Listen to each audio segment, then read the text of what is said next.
दोस्तों, एसआईपी क्या होती है? आज आसान भाषा में हम ये समझते हैं। अगर आप हर महीने थोड़े थोड़े पैसे बचाकर भविष्य में बड़ा फंड बनाना चाहते हैं तो आज यह वीडियो आपके लिए बहुत काम का है। आज हम जानेंगे कि एसआईपी क्या होती है, यह कैसे काम करती है और इसके फ़ायदे और नुकसान क्या हैं और इसे कैसे शुरू किया जा सकता है। तो चलिए शुरू करते हैं। एसआईपी क्या होती है?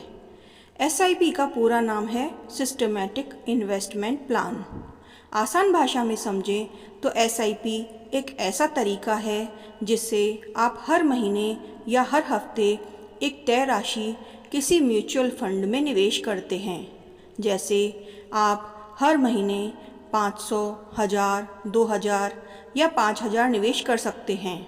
यह पैसा आपके बैंक खाते से अपने आप कट जाता है और म्यूचुअल फंड में निवेश हो जाता है। म्यूचुअल फंड क्या होते हैं, आइए ये समझते हैं। म्यूचुअल फंड में बहुत सारे लोगों का पैसा इकट्ठा किया जाता है। फिर एक प्रोफेशनल फंड मैनेजर उस पैसे को अलग अलग कंपनियों के शेयर, बॉन्ड या अन्य निवेश विकल्पों में लगाता है। इस तरह आपको शेयर बाज़ार की जानकारी कम होने पर भी निवेश करने का अवसर मिलता है। एसआईपी कैसे काम करती है? मान लीजिए आपके पास 2000 रुपये प्रति महीने की एसआईपी शुरू की। पहले महीने में 2000 रुपये निवेश हुए, दूसरे महीने में फिर 2000 रुपये निवेश हुए, तीसरे महीने में फिर 2000 रुपये निवेश हुए। जब बाज़ार नीचे होता है तो आपको ज़्यादा यूनिट मिलती है और जब बाज़ार ऊपर जाता है तो कम यूनिट्स मिलती हैं। लंबे समय में यह तरीका आपके निवेश की औसत लागत कम करने में मदद करता है। एसआईपी के फ़ायदे: छोटी रकम से शुरुआत, आप 500 महीने से भी शुरुआत कर सकते हैं। अनुशासन की आदत लग जाती है, हर महीने अपने आप निवेश होता रहता है।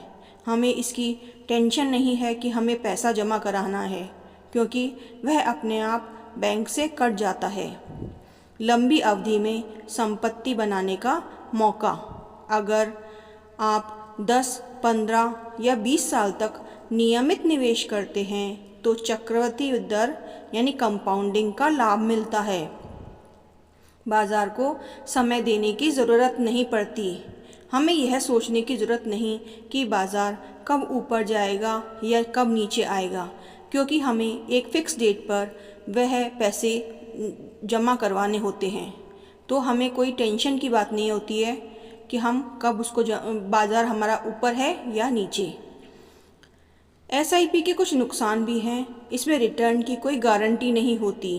बाज़ार गिरने पर कुछ समय के लिए निवेश की कीमत कम हो सकती है। कम समय में अच्छे रिटर्न की उम्मीद नहीं करनी चाहिए। एसआईपी लॉन्ग टर्म इन्वेस्टमेंट है। जिन लोगों को लॉन्ग टर्म इन्वेस्टमेंट करना है वही एसआईपी के बारे में सोचें तो बेहतर होगा। एसआईपी किसके लिए सही है? नौकरी करने वाले लोगों के लिए एसआईपी सही है, क्योंकि उनकी एक फ़िक्स इनकम आती है, फ़िक्स सैलरी आती है, जिससे एसआईपी का पैसा कट जाता है। गृहिणियों के लिए एसआईपी बहुत अच्छी है, क्योंकि गृहिणियों को आदत होती है कुछ पैसा अपने पास सेविंग करने की, तो उनके पास इतना पैसा होता है कि वह एक फ़िक्स अमाउंट एक फ़िक्स डेट पर जमा करवा सकें। विद्यार्थी भी अपनी आय में से या विद्यार्थी अपने पॉकेट मनी से पैसा बचाकर एसआईपी शुरू कर सकते हैं। छोटे व्यवसायी भी एसआईपी शुरू कर सकते हैं। जो लोग धीरे धीरे धन बनाना चाहते हैं उनके लिए बेस्ट आइडिया है एसआईपी, क्योंकि लॉन्ग टर्म में इतना पैसा होता है इसमें कंपाउंडिंग की वजह से कि आप सोच भी नहीं सकते। एसआईपी शुरू कैसे करें, अब आप ये पूछेंगे। अब सबसे पहले ज़रूरी सवाल है, एसआईपी शुरू कैसे करें? अपने वित्तीय लक्ष्य तय करें। पहला कदम यह है कि आप अपना वित्तीय लक्ष्य तय करें कि मैं कितना रुपया महीना एसआईपी के रूप में दे सकता हूँ और मुझे आगे जाकर उस एसआईपी के पैसे से क्या करना होगा। घर खरीदना है, बच्चों की पढ़ाई है, रिटायरमेंट है या कार खरीदनी है। दूसरा कदम, अपनी मासिक निवेश राशि तय करें। हमेशा अपनी एसआईपी रखें जिसे आप लंबे समय तक आसानी से जारी रख सकें। ऐसा नहीं है कि आप एकदम से 10,000 की एसआईपी शुरू कर दें। जब अपना काम थोड़ा सा डाउन होता है, एक साल में एक टाइम आता है जब हमारा बिजनेस डाउन होता है, तो आप वो 10,000 रुपये इकट्ठे जमा नहीं करवा सकें। तो इसलिए इतनी बड़ी अमाउंट मत लगाएं एसआईपी में कि आपको उसको जमा करवाने में प्रॉब्लम हो। तीसरा कदम है केवाईसी करवाएं। इसके लिए आमतौर पर पैन कार्ड, आधार कार्ड और बैंक खाते की ज़रूरत होती है। चौथा कदम है एक अच्छा म्यूचुअल फंड चुनें।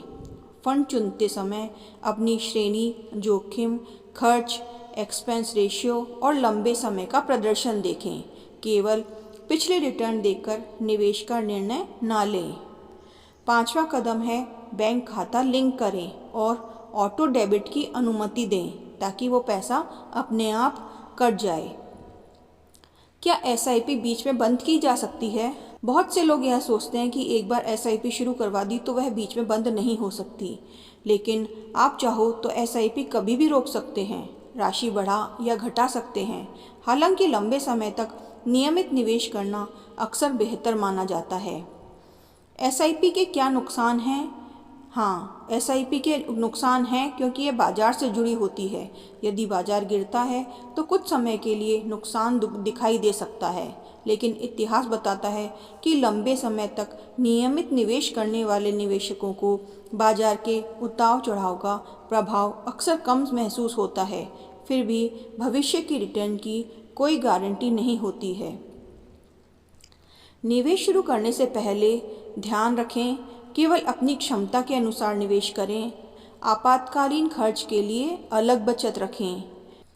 कर्ज लेकर एसआईपी शुरू ना करें। जल्दी अमीर बनने की उम्मीद ना रखें।